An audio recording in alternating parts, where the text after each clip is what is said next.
A political fight is far from over when it comes to restoring federal funding for 6 Connecticut airports. We start tonight with new information about air traffic control towers closing at airports across the state. Thanks for joining us. I'm Erin Logan. Connecticut senators have already offered an amendment to restore that funding. News 8's Nneka Nwosu spoke this afternoon with Senator Richard Blumenthal. She joins us now from the newsroom with more on what he has to say. Nneka? Well, Erin, as we've been reporting, the control tower at Tweed, New Haven and 5 other airports in the state were set to close. That was until a last-minute effort by Connecticut's congressional delegation.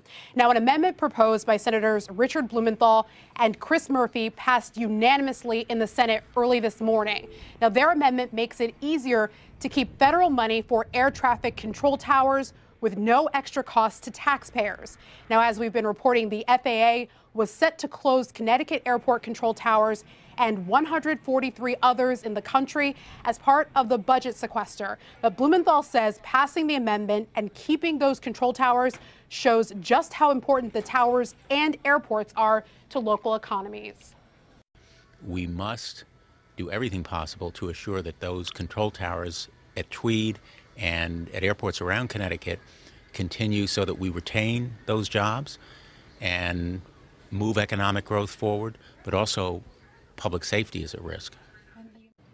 Well, the fight to keep those control towers open isn't just over yet. Though the amendment passed in the Senate, it must now pass in the House.